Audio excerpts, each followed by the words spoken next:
It was not without the most painful suffering and self-condemnation that Madame Fauvel submitted to the will of the pitiless Marquis of Clamorin. She had used every argument and entreaty to soften him, but he merely looked upon her with a triumphant, sneering smile, when she knelt at his feet, implored him to be merciful and spare her the shame and remorse of committing another crime. Spare her this torture, and she would grant anything else he wished, give Raoul all she possessed while alive, and ensure him a handsome competency after her death. Alas! Neither tears nor prayers moved him. Disappointed, and almost desperate, she sought the intercession of her son. Raoul was in a state of furious indignation at the sight of his mother's distress, and hastened to demand an apology from Clamorin. But he had reckoned without his host. He soon returned with downcast eyes, and moodily angry at his own powerlessness, declaring that safety demanded a complete surrender to the tyrant. Now only did the wretched woman fully fathom the abyss into which she was being dragged, and clearly see the labyrinth of crime of which she was becoming the victim. And all this suffering was the consequence of a fault, an interview granted to Gaston. Ever since that fatal day she had been vainly struggling against the implacable logic of events. Her life had been spent in trying to overcome the past, and now it had risen to crush her. The hardest thing of all to do, the act that most wrung her heart, was showing to her husband the forged letter from Saint Remy, and saying that she expected to see her rich young nephew in a day or two. 'Tis hard to deceive those who trust and love us. But words cannot paint the torture she endured on the evening that she introduced Raoul to her family, and saw the honest banker cordially shake hands with this nephew of whom he had never heard before, and affectionately say to him, "I am not surprised that a rich young fellow like yourself should prefer Paris to Saint Remy, and nothing will give me more pleasure than your visit, for I seldom have an opportunity of welcoming a relative of my dear wife, for whose sake I take an interest in everyone coming from Saint Remy." Raoul exerted his utmost to deserve this warm reception. If his early education had been neglected, and he lacked those delicate refinements of manner and conversation which home influence imparts, his superior tact concealed these defects. He possessed the happy faculty of reading characters, and adapting his conversation to the minds of his listeners. Before a week had gone by, he was a favorite with Emma Fauvel, intimate with Abel and Lucien, and inseparable from Prosper Bertamy, the cashier, who spent all his evenings with the banker's family. Charmed at the favorable impression made by Raoul, Madame Fauvel recovered comparative ease of mind, and at times almost congratulated herself upon having obeyed the Marquis, as she saw all around her contented and happy. Once more she began to hope that peace had not deserted her, that God had forgiven her.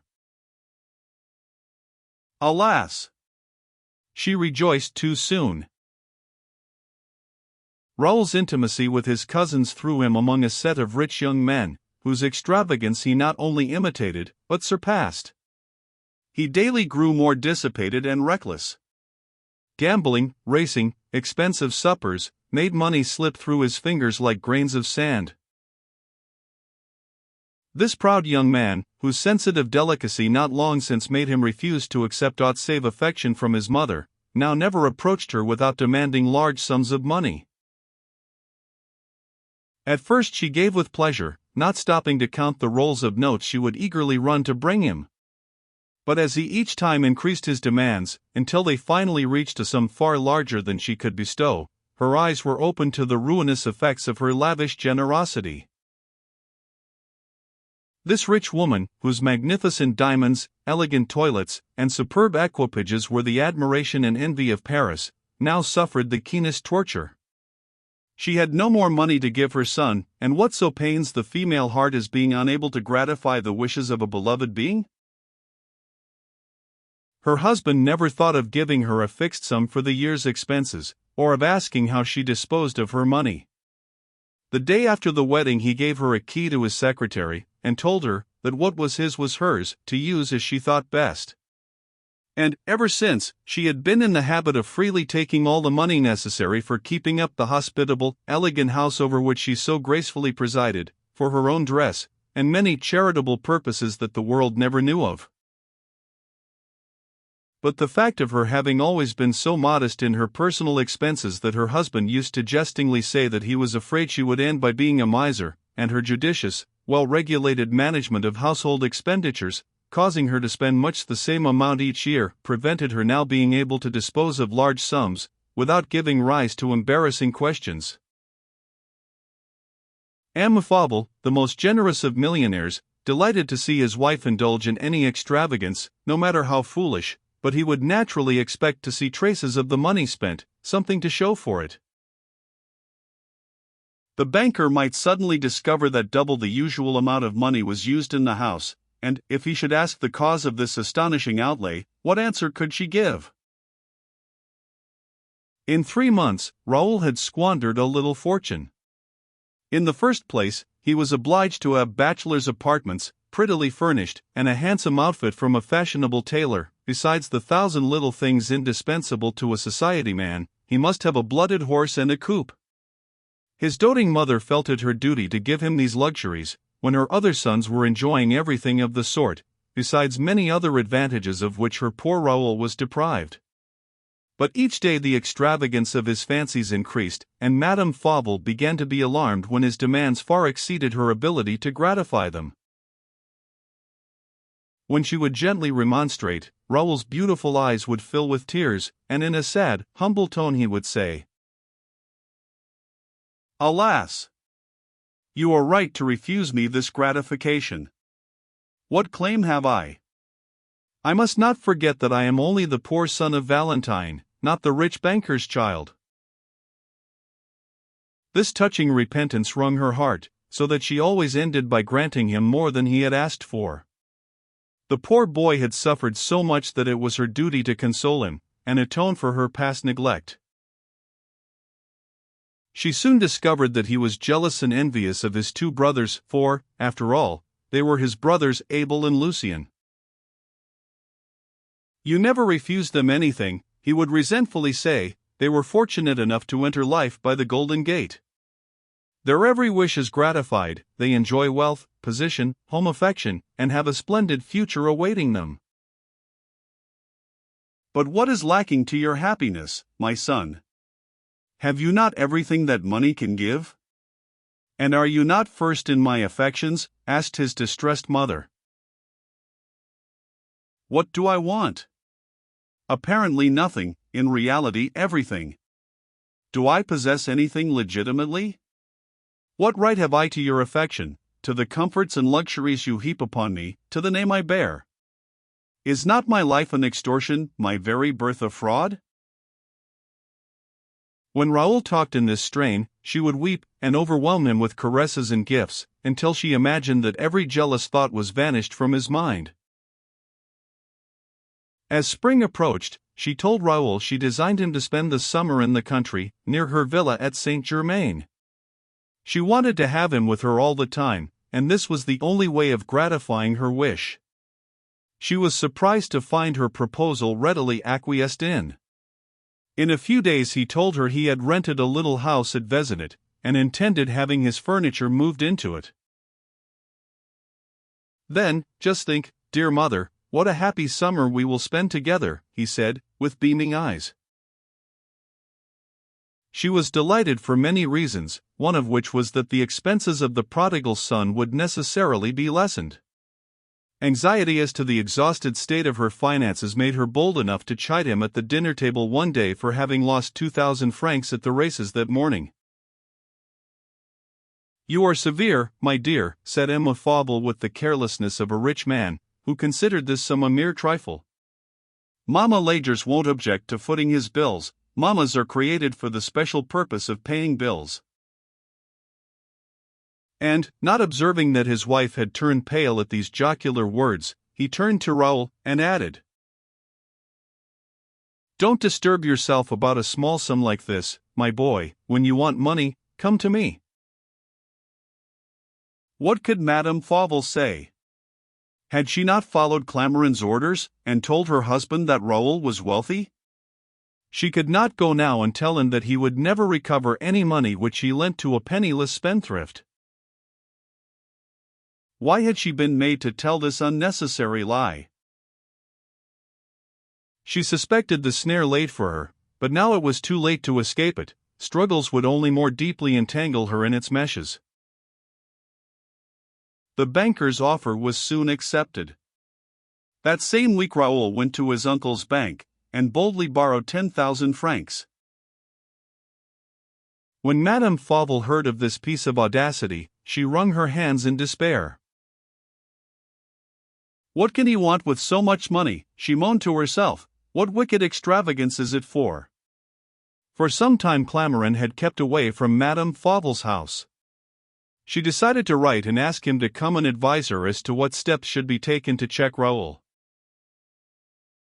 She hoped that this energetic, determined man, who was so fully awake to his duties as a guardian and an uncle, would make Raoul listen to reason, and instantly refund the borrowed money. When Clamaran heard what his graceless nephew had done, his surprise and anger were unbounded. He expressed so much indignation against Raoul, that Madame Fauvel was frightened at the storm she had raised, and began to make excuses for her son. While they were discussing the matter, Raoul came in, and a violent altercation ensued between him and Clamaran. But the suspicions of Madame Fauvel were aroused. She watched them, and it seemed to her, could it be possible, that their anger was feigned, that, although they abused and even threatened each other in the bitterest language, their eyes twinkled with amusement. She dared not breathe her doubts, but, like a subtle poison which disorganizes everything with which it comes in contact, this new suspicion filled her thoughts, and added to her already intolerable sufferings. Yet she never once thought of blaming Raoul, nor for a moment did she feel displeased with her idolized son. She accused the Marquis of taking advantage of the youthful weakness and inexperience of his nephew. She knew that she would have to suffer insolence and extortion from this man who had her completely in his power, but she could not imagine what object he now had in view, for she plainly saw that he was aiming at something more than his nephew's success in life. He constantly concealed some plan to benefit himself at her expense, but assuredly her darling Raoul could not be an accomplice in any plot to harass her. Clamaran himself soon cleared her mind of all doubts. One day, after complaining more bitterly than usual of Raoul, and proving to Madame Fauvel that it was impossible for this state of affairs to continue much longer, and a catastrophe was inevitable, he would up by saying there was one means of salvation left. This was that he, Clamaran, must marry Madeleine. Madame Fauvel was prepared for almost any base proposal save this one. She knew that his cupidity and insolence stopped at nothing, but never did she imagine he would have the wild presumption to aspire to Madeleine's hand. If she had renounced all hope of happiness for herself, if she consented to the sacrifice of her own peace of mind, it was because she thus hoped to ensure the undisturbed felicity of her household, of her husband, whom she had sinned against. This unexpected declaration shocked her, and for a moment she was speechless. "Do you suppose for an instant, monsieur," she indignantly exclaimed, "that I will consent to any such disgraceful project? Sacrifice Madeleine, and to you." "I certainly do suppose so, madam, in fact, I am certain of it," he answered with cool insolence. "What sort of a woman do you think I am, monsieur? Alas, I am to eternally suffer for a fault committed 20 years ago. Have I not already been more than adequately punished?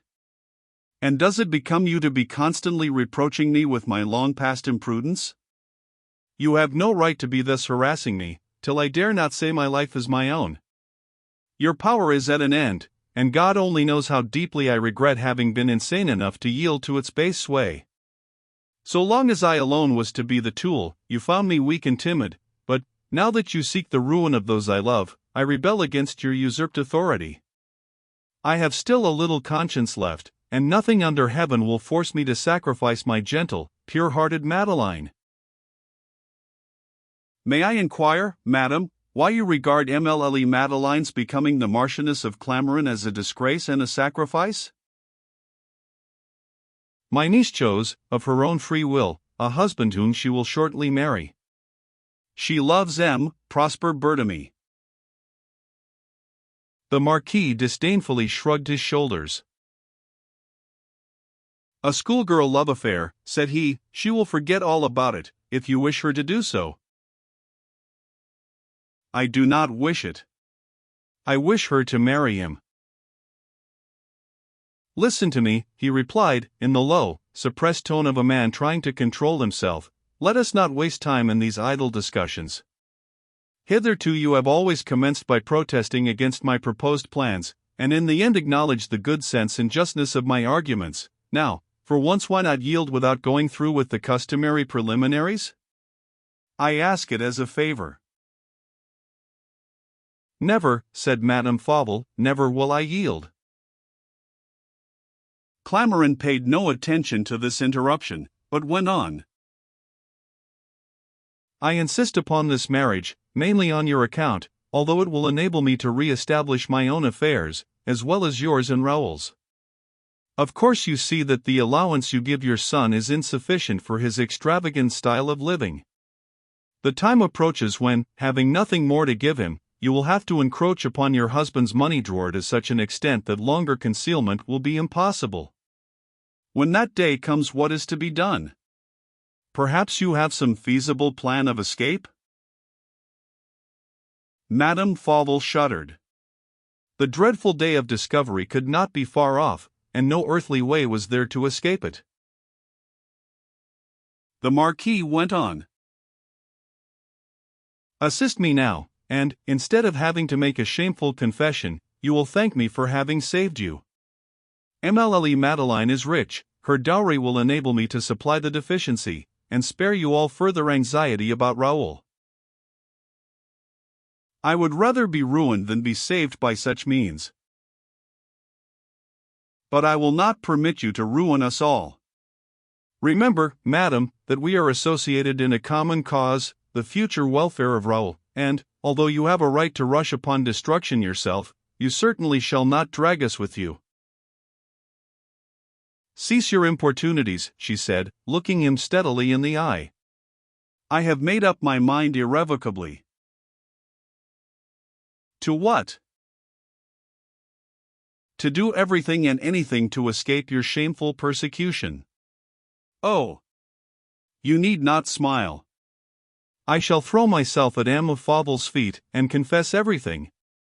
He is noble-hearted and generous, and, knowing how I have suffered, will forgive me. Do you think so? Said Clamoran derisively. You mean to say that he will be pitiless, and banish me from his roof? So be it, it will only be what I deserve. There is no torture that I cannot bear, after what I have suffered through you. This inconceivable resistance so upset all the Marquis's plans that he lost all constraint, and, dropping the mask of politeness, appeared in his true character. Indeed, he said in a fierce, brutal tone, so you have decided to confess to your loving, magnanimous husband? A famous idea. What a pity you did not think of it before. It is rather late to try it now. Confessing everything the first day I called on you, you might have been forgiven. Your husband might have pardoned a youthful fault atoned for by 20 years of irreproachable conduct, for none can deny that you have been a faithful wife and a good mother. But picture the indignation of your trusting husband when you tell him that this pretended nephew, whom you imposed upon his family circle, who sat at his table, who borrowed his money, is your illegitimate son. Emile Fauvel is, no doubt, an excellent, kind-hearted man, but I scarcely think he will pardon a deception of this nature, which betrays such depravity, duplicity, and audacity. All that the angry Marquis said was horribly true, yet Madame Fauvel listened unflinchingly, as if the coarse cruelty of his words strengthened her resolution to have nothing more to do with him, but to throw herself on her husband's mercy. Upon my soul, he went on, you must be very much infatuated with this Bertamy. Between the honor of your husband's name, and pleasing this lovesick cashier, you refuse to hesitate. Well, I suppose he will console you. When Emma Fauvel divorces you, and Abel and Lucien avert their faces at your approach, and blush at being your sons, you will be able to say, I have made Prosper happy. Happen what may, I shall do what is right, said Madame Fauvel. You shall do what I say, cried Clamarin, threateningly. Do you suppose that I will allow your sentimentality to blast all my hopes?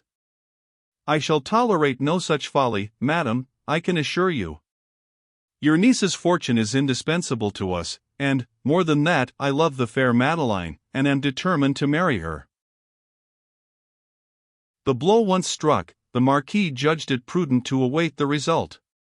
With cool politeness, he continued. I will leave you now, madam, to think the matter over, and you cannot fail to view it in the same light as I do. You had better take my advice, and consent to this sacrifice of prejudice, as it will be the last required of you. Think of the honor of your family, and not of your niece's love affair. I will return in 3 days for your answer. Your return is unnecessary, monsieur, I shall tell my husband everything tonight. If Madame Fauvel had not been so agitated herself, she would have detected an expression of alarm upon Clamarin's face. But this uneasiness was only momentary. With a shrug, which meant, just as you please, he said, I think you have sense enough to keep your secret. He bowed ceremoniously, and left the room, but slammed the front door after him so violently as to prove that his restrained anger burst forth before leaving the house. Clamarin had cause for fear. Madame Fauvel's determination was not feigned. She was firm in her resolve to confess. Yes, she cried, with the enthusiasm of a noble resolution, yes, I will tell André everything. She believed herself to be alone, but turned around suddenly at the sound of footsteps, and found herself face to face with Madeline, who was pale and swollen-eyed with weeping. You must obey this man, aunt, she quietly said. Adjoining the parlor was a little card-room separated only by a heavy silk curtain, instead of a door. Madeline was sitting in this little room when the Marquis arrived, and, as there was no egress save through the parlor, had remained, and thus overheard the conversation. Good heaven, cried Madame Fauvel with terror, do you know? I know everything, aunt. And you wish me to sacrifice you to this fiend? I implore you to let me save you from misery. You certainly despise and hate M. de Clamarin. How can you think I would let you marry him? I do despise him, aunt, and shall always regard him as the basest of men, nevertheless I will marry him. Madame Fauvel was overcome by the magnitude of this devotion.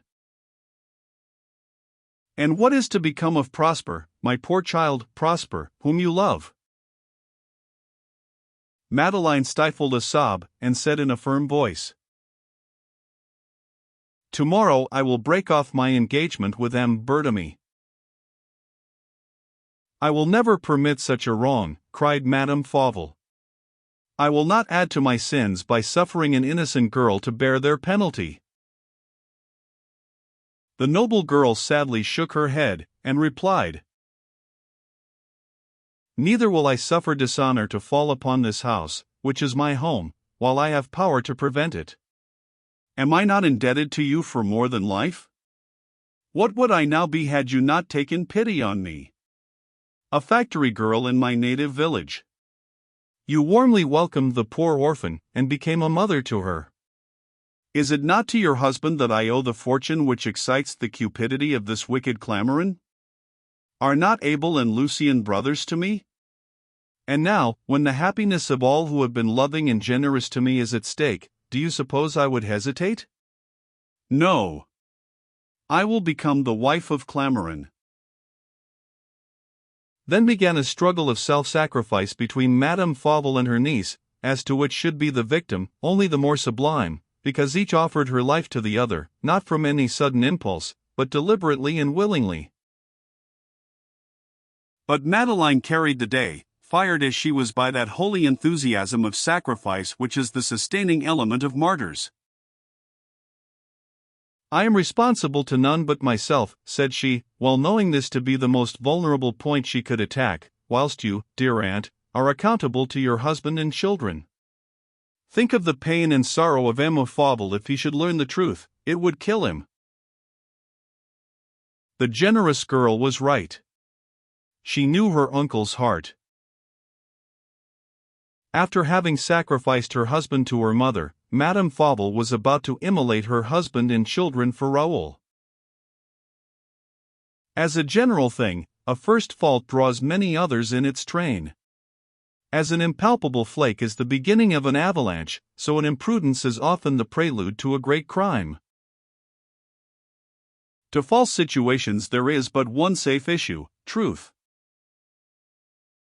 Madame Fauvel's resistance grew weaker and more faint, as her niece pointed out the line for her to pursue, the path of wifely duty. "But," she faintly argued, "I cannot accept your sacrifice. What sort of a life will you lead with this man?" "We can hope for the best," replied Madeline with a cheerfulness she was far from feeling. "He loves me, he says, perhaps he will be kind to me." "Ah, if I only knew where to obtain money." "It is money that the grasping man wants, money alone will satisfy him." "Does he not want it for Raoul? Has not Raoul, by his extravagant follies, dug an abyss which must be bridged over by money? If I could only believe M. de Clameren." Madame Fauvel looked at her niece with bewildered curiosity. "What?" This inexperienced girl had weighed the matter in its different lights before deciding upon a surrender, whereas she, a wife and a mother, had blindly yielded to the inspirations of her heart. "What do you mean? Madeline, what do you suspect?" "I mean this, aunt, that I do not believe that Clameren has any thought of his nephew's welfare. Once in possession of my fortune, he may leave you and Raoul to your fates. And there is another dreadful suspicion that tortures my mind." "A suspicion?"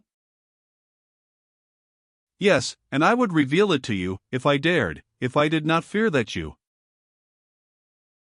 "Speak," insisted Madame Fauvel. "Alas! Misfortune has given me strength to bear all things. There is nothing worse than has already happened. I am ready to hear anything." Madeline hesitated. She wished to enlighten her credulous aunt, and yet hesitated to distress her. "I would like to be certain," she said, "that some secret understanding between Emma de Clameren and Raoul does not exist. Do you not think they are acting a part agreed upon for the purpose of extorting money? Love is blind and deaf." Madame Fauvel would not remember the laughing eyes of the two men, upon the occasion of the pretended quarrel in her presence. Infatuation had drowned suspicion. She would not, believe in such hypocrisy. Raoul plot against the mother? Never. "It is impossible," she said. "The Marquis is really indignant and distressed at his nephew's mode of life, and he certainly would not countenance any disgraceful conduct. As to Raoul, he is vain, trifling, and extravagant, but he has a good heart. Prosperity has turned his head, but he loves me still. Ah, if you could see and hear him, when I reproach him for his faults, your suspicions would fly to the winds. When he tearfully promises to be more prudent, and never again give me trouble, he means to keep his word, but perfidious friends entice him away, and he commits some piece of folly without thinking of the consequences. Mothers always blame themselves and everyone else for the sins of their sons. The innocent friends come in for the principal share of censure, each mother's son leading the other astray." Madeline had not the heart to undeceive her aunt. God grant that what you say may be true, she said. If so, this marriage will not be useless. We will write to M. de Clameren tonight. Why tonight, Madeline? We need not hurry so. Let us wait a little, something else might happen to save us. These words, this confidence in chance, in a mere nothing, revealed Madame Fauvel's true character, and accounted for her troubles. Timid, hesitating, easily swayed, she never could come to a firm decision, form a resolution, and abide by it, in spite of all arguments brought to bear against it. In the hour of peril she would always shut her eyes and trust to chance for a relief which never came. Never once did she think to ward off trouble by her own exertions. Quite different was Madeline's character. Beneath her gentle timidity lay a strong, self-reliant will. Once decided upon what was right and just, nothing could change her. If it was her duty to make a sacrifice, it was to be carried out to the letter, no hesitation in sighs for what might have been. She shut out all deceitful illusions, and walked straight forward without one look back.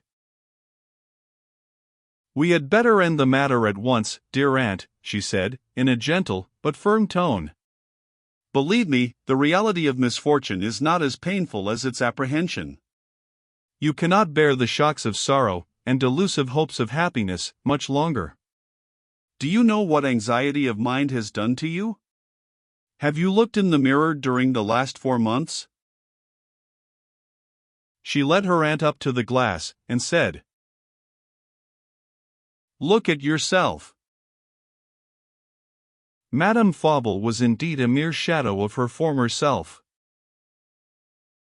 She had reached the perfidious age when a woman's beauty, like a full-blown rose, fades in a day. 4 months of trouble had made her an old woman. Sorrow had stamped its fatal seal upon her brow. Her fair, soft skin was wrinkled, her golden hair was streaked with silver, and her large, soft eyes had a painfully frightened look. Do you not agree with me, continued Madeline, pityingly, that peace of mind is necessary to you? Do you not see that you are a wreck of your former self? It is a miracle that Emile Fauvel has not noticed this sad change in you. Madame Fauvel, who flattered herself that she had displayed wonderful dissimulation, shook her head. Alas, my poor aunt! You think you concealed your secret from all, you may have blinded my uncle, but I suspected all along that something dreadful was breaking your heart.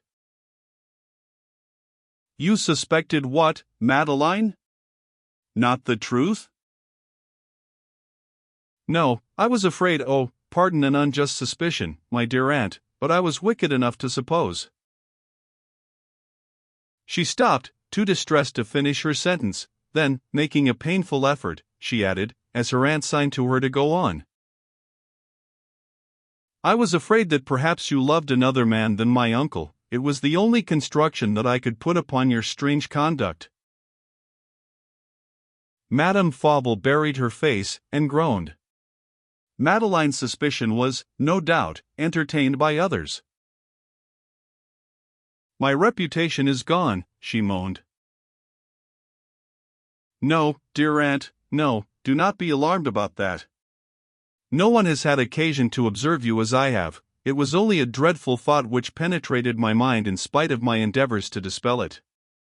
Have courage, we too can fight the world and silence our enemies. You shall be saved, aunt, only trust in me. The Marquis of Clameren was agreeably surprised that evening by receiving a letter from Madame Fauvel, saying that she consented to everything, but must have a little time to carry out the plan. Madeline, she said, could not break off her engagement with M. Berthemy in a day. Emile Fauvel would make objections, for he had an affection for Prosper, and had tacitly approved of the match. It would be wiser to leave to time the smoothing away of certain obstacles which a sudden attack might render insurmountable. A line from Madeline, at the bottom of the letter, assured him that she fully concurred with her aunt. Poor girl! She did not spare herself. The next day she took Prosper aside, and forced from him the fatal promise to shun her in the future, and to take upon himself the responsibility of breaking their engagement. He implored Madeline to at least explain the reason of this banishment, which destroyed all of his hopes for happiness. She quietly replied that her peace of mind and honor depended upon his blind obedience to her will. He left her with death in his soul. As he went out of the house, the Marquis entered. Yes, he had the audacity to come in person, to tell Madame Fauvel that, now he had the promise of herself and Madeline, he would consent to wait a while. He himself saw the necessity of patience, knowing that he was not liked by the banker. Having the aunt and niece on his side, or rather in his power, he was certain of success. He said to himself that the moment would come when a deficit impossible to be paid would force them to hasten the wedding. Raoul did all he could to bring matters to a crisis. Madame Fauvel went sooner than usual to her country seat, and Raoul at once moved into his house at Vézenet. But living in the country did not lessen his expenses.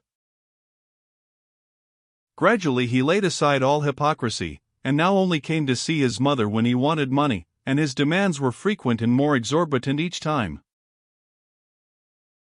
As for the Marquis, he prudently absented himself, awaiting the propitious moment. At the end of 3 weeks he met the banker at a friend's, and was invited to dinner the next day. 20 people were seated at the table, and, as the dessert was being served, the banker suddenly turned to Clamaran and said, "I have a piece of news for you, monsieur. Have you any relatives of your name?" "None that I know of, monsieur." "I am surprised. About a week ago, I became acquainted with another Marquis of Clamaran. Although so hardened by crime, impudent enough to deny anything, Clamaran was so taken aback that he sat with pale face and a blank look, silently staring at Emile Fauvel.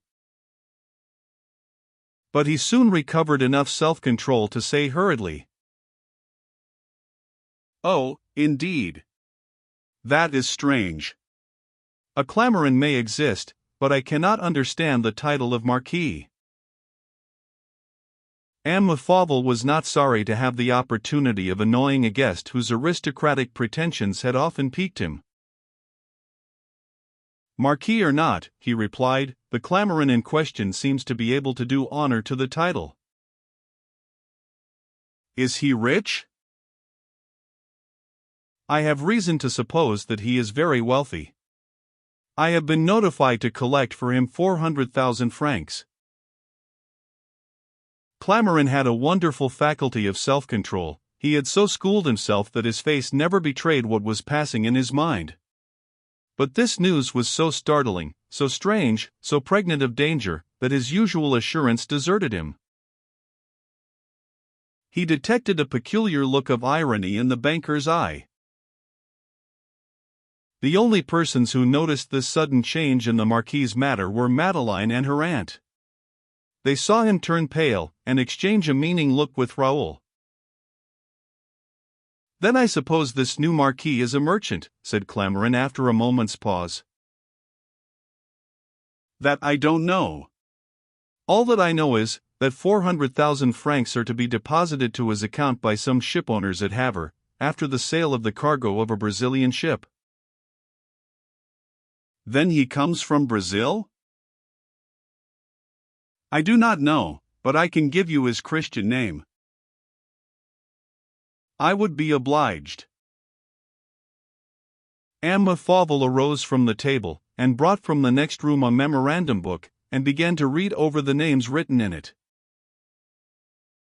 "Wait a moment," he said, "let me see, the 22nd, no, it was later than that. Ah, here it is, Clamaran, Gaston. His name is Gaston, monsieur." But this time Louis betrayed no emotion or alarm. He had had sufficient time to recover his self-possession, and nothing could not throw him off his guard. Gaston, he queried, carelessly. I know who he is now. He must be the son of my father's sister, whose husband lived at Havana. I suppose, upon his return to France, he must have taken his mother's name, which is more sonorous than his father's, that being, if I recollect aright, Morat or Boirat. The banker laid down his memorandum book, and, resuming his seat, went on. Boirat or Clamarin, said he, I hope to have the pleasure of inviting you to dine with him before long. Of the 400,000 francs which I was ordered to collect for him, he only wishes to draw 100, and tells me to keep the rest on running account. I judge from this that he intends coming to Paris. I shall be delighted to make his acquaintance. Clamarin broached another topic, and seemed to have entirely forgotten the news told him by the banker. Although apparently engrossed in the conversation of his neighbor at the table, he closely watched Madame Fauvel and her niece. He saw that they were unable to conceal their agitation, and stealthily exchanged significant looks. Evidently the same terrible idea had crossed their minds. Madeleine seemed more nervous and startled than her aunt. When Emma Fauvel uttered Gaston's name, she saw Raoul begin to draw back in his chair and glance in a frightened manner toward the window, like a detected thief looking for means of escape. Raoul, less experienced than his uncle, was thoroughly discountenanced. He, the original talker, the lion of a dinner party, never at a loss for some witty speech, was now perfectly dumb. He sat anxiously watching Louis. At last the dinner ended, and as the guests passed into the drawing-room, Clamarin and Raoul managed to remain last in the dining-room. When they were alone, they no longer attempted to conceal their anxiety. It is he, said Raoul. I have no doubt of it. Then all is lost, we had better make our escape. But a bold adventurer like Clamarin had no idea of giving up the ship till forced to do so. Who knows what may happen, he asked, thoughtfully. There is hope yet. Why did not that muddle-headed banker tell us where this Clamarin is to be found? Here he uttered a joyful exclamation. He saw Emma Fauvel's memorandum book lying on the table. Watch, he said to Raoul. Seizing the notebook, he hurriedly turned over the leaves, and, in an undertone, read. Gaston, Marquis of Clamarin, Oloron, Lower Pyrenees. Well, does finding out his address assist us? Inquired Raoul, eagerly. It may save us, that is all. Let us return to the drawing-room, our absence might be observed. Exert yourself to appear unconcerned and gay. You almost betrayed us once by your agitation. The two women suspect something. Well, suppose they do? The best thing that we can do is escape. The sooner we leave Paris, the better. Do you think we should do any better in London? Don't be so easily frightened. I am going to plant my batteries, and I warrant they will prove successful. They joined the other guests. But, if their conversation had not been overheard, their movements had been watched. Madeleine looked through the half-open door, and saw Clamarin consulting her uncle's notebook, and whispering to Raoul. But what benefit would she derive from this proof of the Marquis's villainy? She knew now that he was plotting to obtain her fortune, and she would be forced to yield it to him, that he had squandered his brother's fortune, and was now frightened at the prospect of having to account for it. Still, this did not explain Raoul's conduct. Why did he show such fear? 2 hours later, Clamarin was on the road to Vézenet with Raoul, explaining to him his plans. It is my precious brother, and no mistake, he said. But that need not alarm you so easily, my lovely nephew. Merciful powers! Doesn't the banker expect to see him any day? Is he not liable to pounce down on me tomorrow? Don't be an idiot, interrupted Clamorin. Does he know that Fauvel is Valentine's husband? That is what we must find out. If he knows that little fact, we must take to our heels. If he is ignorant of it, our case is not desperate. How will you find out? By simply asking him. Raoul exclaimed at his ally's cunning. That is a dangerous thing to do, he said. 'Tis not as dangerous as sitting down with our hands folded. And, as to running away at the first suspicion of alarm, it would be imbecility. Who is going to look for him? I am. Oh, exclaimed Raoul in 3 different tones. Clamorin's audacity confounded him. But what am I going to do? He inquired after a moment's silence. You will oblige me by remaining here and keeping quiet. I will send you a dispatch if there is danger, and then you can decamp. As they parted at Raoul's door, Clamorin said, Now, remember. Stay here, and during my absence be very intimate at your devoted mother's. Be the most dutiful of sons. Abuse me as much as you please to her, and, above all, don't indulge in any folly, make no demands for money, keep your eyes open. Goodbye. Tomorrow evening I will be at Oleron talking with this new Clamorin.